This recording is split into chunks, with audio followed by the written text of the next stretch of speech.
Hello കൂട്ടുകാരെ, നമ്മുടെ എല്ലാ പച്ചക്കറിക്കും അതുപോലെ തന്നെ പൂച്ചെടികൾക്കും ഒരേപോലെ ഉപയോഗിക്കാൻ പറ്റിയ വളമാണ് കേട്ടോ കടലപ്പിണ്ണാക്ക്. ചാണകവും വേപ്പും പിണ്ണാക്കും കൂടിയിട്ട് കഞ്ഞിവെള്ളത്തിൽ പുളിപ്പിച്ചിട്ടുള്ള സ്രവി.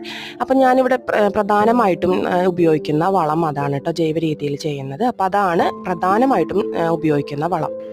അപ്പോൾ കടലപ്പിണ്ണാക്കും വേപ്പും പിണ്ണാക്കും കഞ്ഞിവെള്ളത്തിൽ പുളിപ്പിക്കുമ്പോൾ കൂടെ നമ്മൾ പച്ചച്ചാണകം ഇടുന്നുണ്ട്. പിന്നെ കൂട്ടത്തിൽ നമുക്ക് ഇടാൻ പറ്റിയതാണ് ശർക്കര ഇട്ടാൽ നല്ല ഗുണമാണ് കേട്ടോ.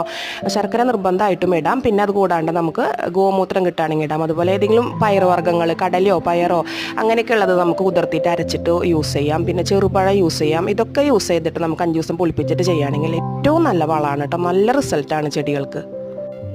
നല്ല തിക്കായിട്ട് കിട്ടുന്ന സ്ലറി നമുക്ക് 1 കപ്പ് എടുത്തിട്ട് 10 കപ്പ് വെള്ളം ചേർത്തിട്ട് ഓരോ കപ്പ് വീതം നമുക്ക് ആഴ്ചയിൽ 2 ദിവസം നമുക്ക് ചെടികൾക്ക് ഒഴിച്ചു കൊടുക്കാം കേട്ടോ. അപ്പോൾ ഇങ്ങനെ ചെയ്തു കൊടുത്തു കഴിഞ്ഞാൽ നല്ല റിസൾട്ടാണ്. നന്നായിട്ട് പൂക്കും കായ്ക്കുകയൊക്കെ ചെയ്യും. വീഡിയോ ഇഷ്ടപ്പെട്ടാൽ സപ്പോർട്ട് ചെയ്യണം കേട്ടോ.